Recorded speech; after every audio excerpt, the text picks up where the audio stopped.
আদিশাই motivation চ্যানেলের আরেকটা নতুন ভিডিওতে আপনাদের সবাইকে স্বাগত। যারা সাবস্ক্রাইব এখনও করেননি তারা চ্যানেলটাকে সাবস্ক্রাইব করে পাশে থাকা বেল আইকনটিকে প্রেস করে দেবেন, যাতে পরবর্তী ভিডিও দিলে সাথে সাথে তার নোটিফিকেশানটি আপনাদের কাছে পৌঁছে যায়।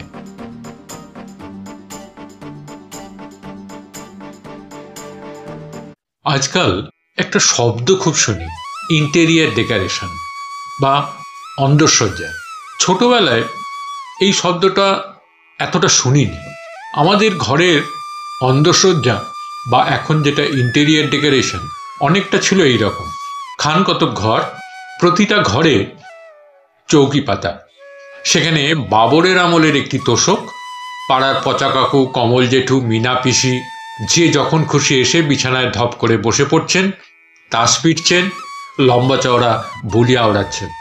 ওই চৌকির নিচে অসংখ্য টিনের কৌটো, কাঁচের বয়াম, সুখে থেকে লেখা তোরঙ্গ, কাঁচের জারে ঠাকুমার তৈরি কুলের আচার, মুরগির মোয়া, নারকেল নাড়ু।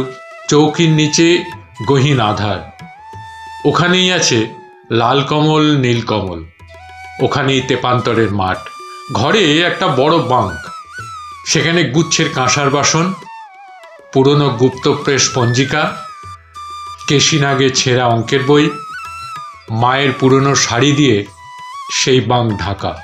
দেয়ালের ঠাকুর দেবতার ক্যালেন্ডার, শ্রীচৈতন্যের উদ্বাহ মৃন্ময় মূর্তি, পেরেকে ঝোলানো কুলো, মোটা শিকের জানলা, একটা যথাসম্ভব অগোছালো কাঠের আলনা, ইতিউতি কাঠের পিঁড়ি, পানের বাটা এবং এক অদ্ভুত মায়ামাখা গন্ধ।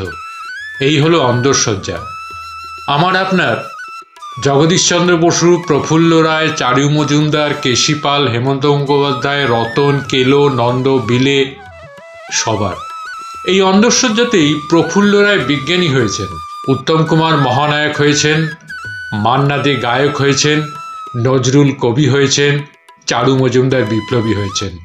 কারো ঘরের অমুক কোণে লাফিং বুদ্ধ, তমুক কোণে বনসাই বটগাছ, তমুক কোণে 45 ডিগ্রি হেলিয়ে গণেশের মূর্তি কিছুই ছিল না।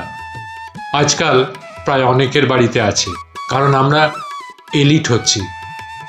এলিট হচ্ছি মানে মেপে খাচ্ছি, মেপে হাসছি, মেপে কথা বলছি, স্বার্থ বুঝে চলছি, ক্রমশ একা হচ্ছি। এলিট হচ্ছি মানে লক্ষ লক্ষ কুসংস্কার ছেঁকে ধরছে, ভুঁড়ি বাড়ছে। এলিট হচ্ছি মানে কাজের থেকে কথায় বড় হচ্ছি।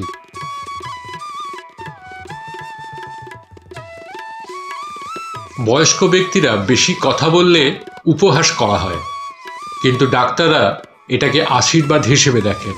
চিকিৎসকরা বলছেন যে অবসরপ্রাপ্তদের মানে প্রবীণ নাগরিকদের বেশি কথা বলা উচিত, কারণ বর্তমানে স্মৃতিশক্তি হ্রাস রোধ করার কোনো উপায় নেই।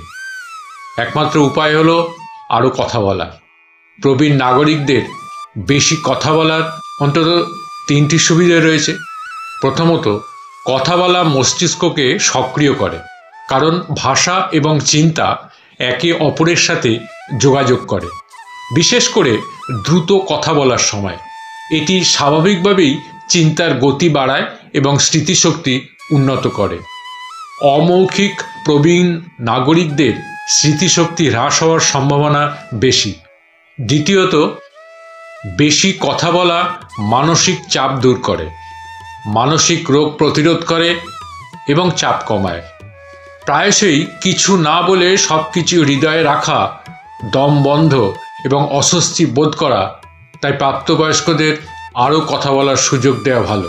তৃতীয়ত, বক্তৃতা মুখের সক্রিয় পেশির ব্যায়াম করে, গলার ব্যায়াম করে, ফুসফুসের ক্ষমতা বাড়ায় এবং মাথা ঘোরা এবং বধিরতার লুকোনো বিপদ কমায়, যা চোখ ও কানের ক্ষতি করে। একজন অবসরপ্রাপ্ত হিসেবে, অর্থাৎ একজন প্রবীণ নাগরিক হিসেবে, আলঝেইমার প্রতিরোধের একমাত্র উপায় হল যতটা সম্ভব মানুষের সাথে কথা বলা এবং সক্রিয়ভাবে যোগাযোগ করা। এর অন্য কোনো প্রতিকার নেই। ভিডিওটা যদি ভালো লেগে থাকে তাহলে চ্যানেলটাকে সাবস্ক্রাইব করবেন, লাইক কমেন্টস করবেন, ভালো থাকবেন, সাথে থাকবেন।